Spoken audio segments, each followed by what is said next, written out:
Welcome to comrade Telugu news channel కి స్వాగతం. ముందుగా హెడ్లైన్స్. విదేశీ పర్యటనకు ప్రధాని మోదీ. పోలాండ్, ఉక్రెయిన్లో 3 రోజుల పర్యటన. రైతు రుణమాఫీని రేవంత్ గందరగోళంగా మార్చేశారు. కిషన్ రెడ్డి.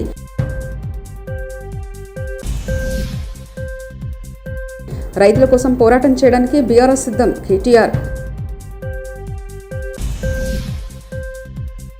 ఆ డబ్బులు అన్ని జిల్లాలకు అందించండి. బట్టికి Harish Rao demand. YS Jagan camp కార్యాలయంలో మర్యాదపూర్వకంగా కలిసి కృతజ్ఞతలు తెలిపిన మాజీ మంత్రి బొత్స. ఓటుకు నోటు కేసులో సీఎం చంద్రబాబుకు భారీ ఊరట. ప్రధానమంత్రి నరేంద్ర మోదీ విదేశీ పర్యటనకు సిద్ధమవుతున్నారు. పోలాండ్, ఉక్రెయిన్ దేశాల్లో పర్యటించనున్నారు. బుధ, గురువారాల్లో పోలాండ్లో ప్రధాని బస చేయనున్నారు. భారత్, పోలాండ్ మధ్య దౌత్య సంబంధాలకు 70 ఏళ్లు పూర్తయిన సందర్భంగా ప్రధాని ఈ పర్యటనకు వెళ్తున్నారు. మధ్య ఐరోపాలో భారత్కు కీలక ఆర్థిక భాగస్వామిగా పోలాండ్ ఉంది. ఇరు దేశాల భాగస్వామ్యాన్ని మరింత ముందుకు తీసుకెళ్లేందుకు పోలాండ్ అధ్యక్షుడు ప్రధానులతో మోదీ సమావేశం కాబోతున్నారు. कितने कामगार यहाँ से वहाँ काम करते हैं, जो पॉलिश कामगार है जो यहाँ काम कर रहे हैं, और भारतीय समुदाय पीपल टू पीपल कांटेक्ट को लेकर పోలీసులకు surrender, additional surrender leave benefit కింద అందించే డబ్బులన్నీ జిల్లాల ఉద్యోగులకు విడుదల చేయాలని మాజీ మంత్రి బీఆర్ఎస్ ఎమ్మెల్యే హరీష్ రావు రాష్ట్ర ఉప ముఖ్యమంత్రి బట్టి విక్రమార్క డిమాండ్ చేశారు. ఆ నిధులను కొన్ని జిల్లాలకే విడుదల చేయడం అన్యాయమని పేర్కొన్నారు. ఈ మేరకు ఆయన తన అధికారిక ఎక్స్ అకౌంట్లో ఓ పోస్ట్ చేశారు. వైఎస్ఆర్సీపీ అధ్యక్షులు వైఎస్ జగన్ గారి క్యాంపు కార్యాలయంలో మర్యాదపూర్వకంగా కలిసి కృతజ్ఞతలు తెలిపారు మాజీ మంత్రి బొత్స సత్యనారాయణ, పలువురు నేతలు.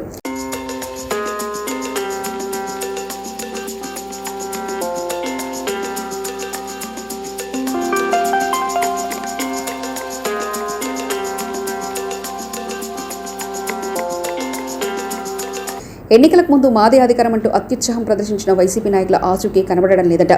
రాష్ట్ర వ్యాప్తంగా ఇదే పరిస్థితి ఉందన్న చర్చ జరుగుతుంది. కనీసం కార్యకర్తలకు సైతం అందుబాటులో లేరట. తమ ఇబ్బందులు చెప్పుకోవడానికి సైతం నాయకులు అందుబాటులో ఉండడం లేదని కార్యకర్తలు ఆవేదన వ్యక్తం చేస్తున్నారు. అధికారంలో ఉన్నప్పుడు ఇష్టారాజ్యంగా వ్యవహరించిన నాయకులు ప్రస్తుతం పార్టీకి దూరంగా ఉండడంతో పాటు తమ ముఖ్య అనుచరులకు టచ్లో లేకుండా పోయారట. కొందరు సీనియర్ నేతలైతే నియోజకవర్గంలోనే లేరట. మాజీ మంత్రులు, మాజీ ఎమ్మెల్యేలు సైతం ఎక్కడ ఉంటున్నారో సొంత పార్టీ నేతలకే తెలియని పరిస్థితి నెలకొందన్న ప్రచారం జరుగుతుంది. ఓటుకు నోటు కేసులో ఏపీ ముఖ్యమంత్రి చంద్రబాబు నాయుడుకి భారీ ఊరట లభించింది.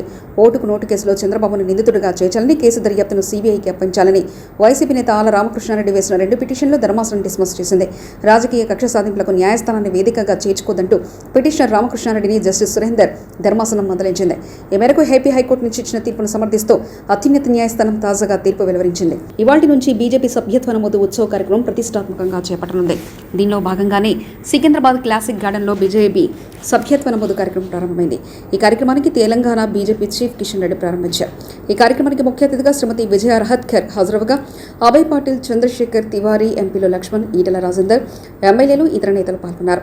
ఈ సందర్భంగా కిషన్ రెడ్డి మాట్లాడుతూ కాంగ్రెస్ ప్రభుత్వంపై ఘాటు వ్యాఖ్యలు చేశారు. ఒక గ్రామంలో కూడా పూర్తి రుణమాఫీ కాలేదని కిషన్ రెడ్డి ఫైర్ అయ్యారు. ఈ సందర్భంగా సీఎం రేవంత్ రెడ్డిపై సైతం కిషన్ రెడ్డి విమర్శలు గుప్పించారు. కేసీఆర్ పద్ధతిలోనే ప్రస్తుత సీఎం రేవంత్ రెడ్డి పాలన సాగిస్తున్నారని విమర్శించారు. ఈరోజు మహిళా మోర్చా యువతలు కూడా ఈరోజు ఎస్టీ మోర్చా, అన్ని మోర్చాలు కూడా ఉద్యమాలు చేస్తూ ఉన్నాయి.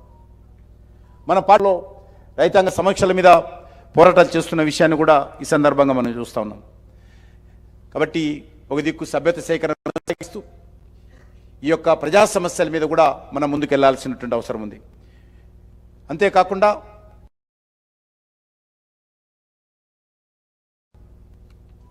ఈరోజు మనకు దానిపైన మనకు పెద్ద లక్ష్మణ్ గారు వివరిస్తారు. చరమగీతం పాడి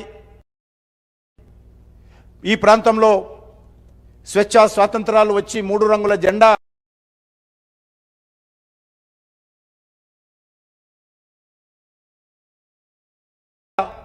ఎగిరినటువంటి సంవత్సరాలు పూర్తవుతుంది. ఈ హైదరాబాద్ రుణమాఫీ కోసం ఆందోళన చేస్తున్న రైతులపై కాంగ్రెస్ ప్రభుత్వం కేసులు నమోదు చేస్తుందని బీఆర్ఎస్ వర్కింగ్ ప్రెసిడెంట్ కేటీఆర్ మండిపడ్డారు. బుధవారం ఆయన మీడియాతో మాట్లాడారు. రుణమాఫీ జరగలేదని కాంగ్రెస్ మంత్రులే చెప్తుండడంలో వాళ్ళకి సమన్వయం లేదని ఎద్దేవా చేశారు. ముఖ్యమంత్రి రేవంత్ రెడ్డి మంత్రివర్గం చేస్తున్న మోసానికి వ్యతిరేకంగా రేపు బీఆర్ఎస్ ఆధ్వర్యంలో ధర్నా చేపడుతున్నామని, రేవంత్ రెడ్డి వ్యాఖ్యలకు నిరసనగా రేపు తెలంగాణ తల్లికి పాలాభిషేకం చేస్తున్నామని తెలిపారు. రగులుతున్న పరిస్థితి ఇట్లా కనబడతా ఉంది. వాస్తవాలు ఇట్లా ఉన్నాయి. 4-5 రోజులుగా ఏ పత్రిక చూసినా, మరి టీవీ చూసినా రుణమాఫీ మీద రగులుతున్న రైతు లోకం, రైతు ఆందోళనలతో అట్టుడుకుతున్న రాష్ట్రం, సీఎం దిష్టిబొమ్మల ఊరేగింపులు, నిరసనలు ఇవన్నీ కూడా ఒకవైపు కనబడతా ఉన్నాయి. గుండెలు మండి అన్నదాతల ఆందోళన చేస్తుంటే వాళ్ళ పోలీస్ కేసులు పెట్టి అక్రమ అరెస్టులు పెట్టి చేసి వారిని అణిచివేసే ప్రయత్నం చేస్తూ ఉన్నారు. మీరు ఇది చూడాలా దయచేసి అందరూ కూడా. ఆదిలాబాద్ జిల్లాలో తలమడుగు మండలంలో 13 మంది రైతుల మీద, బజార్ హత్నూర్ మండల్లో 4 రైతుల మీద కేసులు పెట్టడమే కాదు, ఇది ఎఫ్ఐఆర్ కాపీలు, these are the FIR copies. ఈ ఎఫ్ఐఆర్లు పెట్టి కేసులు పెట్టి వాళ్ళ రైతులను సాయంత్రం దాకా కూర్చోబెట్టి వాళ్ళ మీద జులుం చేసి ఈ రకంగా గంటలు వేధించి అటు ఇబ్బంది పెడుతున్నారు. ఏం సెక్షన్లు పెడుతున్నారు ఈ రైతుల మీద?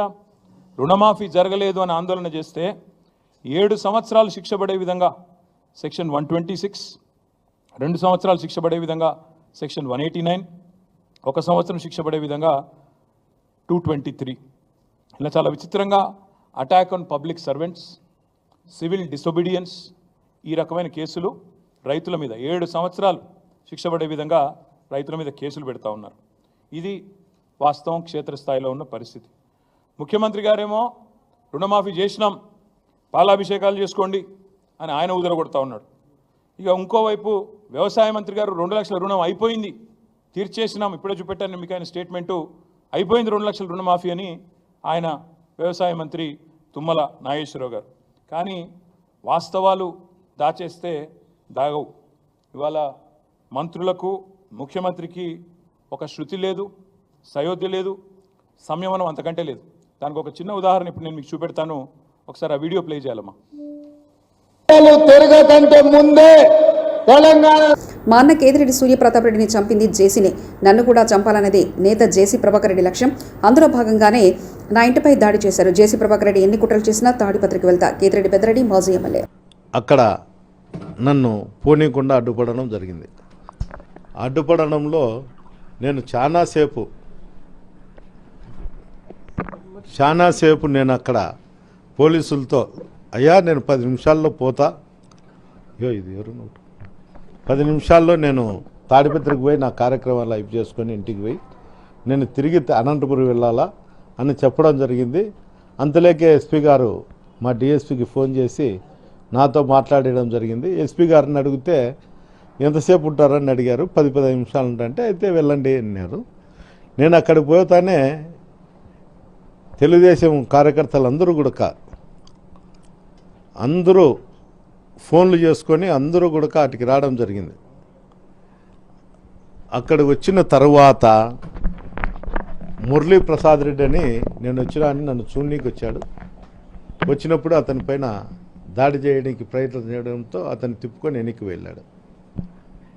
దీనికి అందరికీ కారణం ఏమంటే నేను తాడిపత్రికి వెళ్ళకూడదు అనే ఒక ఆలోచనతోనే ఈ సంఘటన జరిగింది. ముఖ్యంగా తాడిపత్రి ఎలక్షన్ సందర్భంగా జరిగిన అల్లర్ల కేసులలో చాలామంది తెలుగుదేశం నాయకులను అరెస్టు చేయకోకుండా పోవడమే ఈరోజు ఈ సంఘటనకు దారితీసింది. అంతేకాదు మటక, గ్యామ్లింగు, బంగ్యాకు రాయలసీమ జిల్లాలలో తాడిపత్రి ప్రసిద్ధి చెందింది. ఈరోజు అసాంఘిక కార్యక్రమాలు జరుగుతానుకొనే ఆ వ్యవస్థ అంతా నడిపే వాళ్ళంతా వాళ్ళ దగ్గరున్న పిల్లోళ్ళందరినీ కూడా జేసీ ఇంటి దగ్గరికి జమ చేసి వాళ్ళు మా దగ్గరకు వచ్చేటువంటి కార్యకర్తలు కానీ లీడర్ల మీద కానీ దాడి చేయడం జరుగుతుంది. ఈ సంఘటన ఈ ప్రభుత్వం వచ్చిన తర్వాత అసాంఘిక కార్యక్రమాలు పెరిగినాయి. పెద్దారెడ్డి అనే ఒక వ్యక్తి ఇక్కడ ఉంటే మాకు ఎప్పుడైనా కానీ రాజకీయంగా ఇబ్బందికరంగా ఉంటుందనే ఒక ఆలోచనతోనే ఈ దాడి ప్రయత్నం చేసినారు. గతంలో కూడా 2006లో కూడా మా సోదరుడు తాడిపత్రిలో కంటెస్ట్ చేసినప్పుడు కూడా అప్పుడు 7,000-8,000తో ఓడిపోవడం జరిగింది ఆరోగ్య కారణాల వల్ల. ఎప్పుడైనా ఈ కుటుంబం రాజకీయంతో ఉంటుందనే మా అన్నను దారుణంగా హత్య చేయడం కూడా జరిగింది. దాంట్లో జేసీ కుటుంబీకులు ముద్దాయిలు కూడా. ఇదే విధంగానే ఇప్పుడు మళ్ళా అధికారం లేదు, అధికారం లేనప్పుడే నన్ను ఏదో రూపకంగా లొంగ తీసుకోవాలనే ఒక ప్రయత్నంతోనే వైఎస్ఆర్సీపీ నాయకుల మీద దాడి 2006 నవంబర్ 6న నేను ఏదైతే కంప్లైంట్ తీసుకెళ్లి అప్పటి ఫైనాన్స్ మంత్రి గారికి ఇచ్చి ప్రెస్ మీట్ పెట్టి చెప్పానో అదే ఆర్బీఐ వాళ్ళు కూడా అఫిడవిట్ పొందుపరిచారు. 40/S అనేది HUF డిపాజిట్లకు విరుద్ధం విచారం ప్రారంభం అయ్యి నెలన్నర అవుతుంది. ఇంతవరకు 2 ప్రభుత్వంలో రేవంత్ రెడ్డి, చంద్రబాబు ఇంకా స్పందించలేదు. ముఖ్యమంత్రి స్థాయిలో ఉండి ఆర్బీఐ వాళ్ళు ఇది రూరల్ పొజిషన్ అని చెప్పాక మీరు ఏది రూల్ ఉందో అదే రూల్ ఇక్కడ చేర్చండి. మీరు లేట్ చేయడం వల్ల కేసు ఇంకా లేట్ అవుతుందంటూ ఉండవల్లి అరుణ్ కుమార్ మాజీ ఎంపీ వ్యాఖ్యానించారు. తేడా కనిపించి అది క్లియర్ చేయాలనే ఉద్దేశంతో ప్రెస్ మీట్ పెట్టాను. సుప్రీంకోర్టు వారు ఇచ్చినటువంటి ఉత్తర్వుల మేరకి తెలంగాణ హైకోర్టు వారు విచారణ చేపట్టారు. నిన్న 4వ వాయిదా అయింది. నేను ఆన్లైన్లోనే అపీర్ అవుతున్నాను. ఆ విచారణ నిన్న ఏం జరిగిందంటే మార్గదర్శి తరఫున సిద్ధార్థ లూథ్రా గారు ఢిల్లీ నుంచి ఆయన కూడా ఆన్లైన్లో వచ్చి 2 వారాలు టైం అడిగాడు. టైం అడిగితే వెంటనే కోర్టు వారు నన్ను నీకు ఏమన్నా అభ్యంతరం ఉందా అని అడిగారు. నాకేం అభ్యంతరం లేదు, కానీ ఈ వెనకాల చూపిస్తున్నటువంటి ఉన్నాయి ఇవన్నీ కూడా సుప్రీంకోర్టులో మార్గదర్శి వాళ్ళు మేము పేమెంట్లు ఇచ్చేసిన బట్టి వారి లిస్టు అని 70,000 పేజీలు, ఇది మొత్తం 74 బుక్కులు ఇవి వెనకాల ఉన్నాయి. అది చూపించడానికి ఈ బుక్కుల్లో పంపించారు ఢిల్లీ నుంచి తెప్పించాను నేను. ఢిల్లీ నుంచి తెప్పించడానికి పోస్టల్లో 20,000 దాకా అయింది. ఇవన్నీ ఏంటంటే బుక్కుల రూపంలో, ఎందుకంటే సుప్రీంకోర్టులో ఉన్న దీని ప్రకారం ఆన్లైన్ ఇవ్వడానికి ఇంతకు మించి ఇవ్వకూడదని ఏదో లిమిట్ ఉందిట. అందుకని ఇవన్నీ వాళ్ళు పెన్ డ్రైవ్లో డౌన్లోడ్ చేసి ఆ పెన్ డ్రైవ్లో డౌన్లోడ్ చేసినవి ఇన్ని బుక్కులు వచ్చాయి. ఇవన్నీ కూడా సుప్రీంకోర్టులో సబ్మిట్ చేయడం జరిగింది. నేను ఏమడిగానంటే కోర్టు వారు నిన్న ఆ పెన్ డ్రైవ్ ఇప్పించండి, ఏ పెన్ డ్రైవ్లోంచి అయితే డౌన్లోడ్ చేశారో పెన్ డ్రైవ్. ఎందుకంటే నా దగ్గరికి కంప్లైంట్లు వస్తున్నాయి. ఎవరో వచ్చి ఏమంటే మాది ఒక 15,000 డిపాజిట్ వేసామండి, ఆ డిపాజిట్ అప్పుడు ఇచ్చేశారు, మా దగ్గర ఏ ఆధారాలు లేవు, డిపాజిట్ ఇచ్చేయడం వెనక్కి ఇచ్చేశారు. ఎమ్మెల్సీగా ప్రమాణ స్వీకారం చేసిన బొత్స సత్యనారాయణ మన ఎన్నికల్లో మా జిల్లాలో ఉన్న ప్రజాప్రతినిధులు అందరూ కూడా కలిసి ఏకగ్రీవంగా నన్ను ఎన్నుకోవడం జరిగింది. ఇవాళ వచ్చి చైర్మన్ గారి ద్వారా ప్రమాణ స్వీకారం చేశాం. ఆ నేపథ్యంలో మా జిల్లాకు సంబంధించిన మా పెద్దలందరూ కూడా ఇవాళ నాతో పాటు ఇక్కడ వచ్చినందుకు వాళ్ళందరికీ కూడా పేరు ప్రేరణ, అలాగే వారితో పాటు ఇక్కడ మా ఇంతకుముందు నా సహచరులుగా నాతో పాటు పార్టీలో పనిచేసిన పెద్దలు, ఇప్పుడు శాసనమండలి సభ్యులుగా ఉంటున్న పెద్దలు కూడా మరి నాతో పాటు ఇచ్చేసిన వీరందరికీ కూడా పేరు పేరున కృతజ్ఞతలు తెలియజేసుకుంటున్నా. ముఖ్యంగా ఈ బాధ్యత నా మీద పెట్టిన ఇది శాసనమండలి సభ్యుడిగా ఉండాలని మరి నిర్ణయించిన పార్టీ అధ్యక్షులు జగన్మోహన్ రెడ్డి గారికి, మరి వారితో పాటు ఇక్కడున్న పెద్దలందరికీ కూడా మళ్ళీ ఒకసారి నేను మనస్ఫూర్తిగా వాళ్ళకి కృతజ్ఞతలు తెలియజేస్తూ, తప్పకుండా వారి మనసులో ఏముందో వాళ్ళు ఏదైతే కోరుకుని కార్యక్రమం చేయాలని కోరారో దాని అంతటినీ కూడా మరి నేను నిర్వర్తిస్తానని చెప్పి చేస్తానని చెప్పి మనస్ఫూర్తిగా వాళ్ళకి మాటిస్తున్నాను ఈ నేపథ్యంలో. అది మండలిలో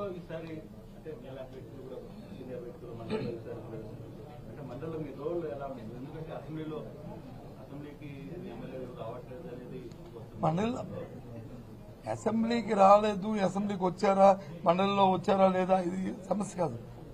ఏదైతే ప్రజల తరఫున మా పార్టీ బాధ్యతంగా ఈ అంశాలు అయితే ప్రజలకి దానివల్ల మంచి జరిగి మేలు జరుగుతుందో, ఏదైతే ప్రభుత్వాలు వచ్చి ప్రజలకు ఇచ్చిన మాటలు వాగ్దానాలు ఉన్నాయో అవి నెరవేర్చాలనేది తప్పకుండా నెరవేర్చి ప్రజలకు మేలు జరగాలనేది మా తాలూకా అభిప్రాయం. ఎవరి మీద బురద చల్లాలని, ఎవరి మీద రాయిస్తాలని, అది చూసి ఆనందించాలనేది మా అభ్యంతరం కాదు. బాధ్యతాయుతంగా ప్రజల పక్షాన ప్రజల గొంతుగా నిలబడి ఇవాళ మండలిలో మా పార్టీ తాలూకా వాడిని, మా పార్టీ అభిప్రాయాన్ని, విధానాన్ని, అలాగే ప్రజల తరఫు. విదేశీ పర్యటనకు ప్రధాని మోదీ, పోలాండ్, ఉక్రెయిన్లో 3 రోజుల పర్యటన. రైతు రుణమాఫీని రేవంత్ గందరగోళంగా మార్చేశారు కిషన్ రెడ్డి.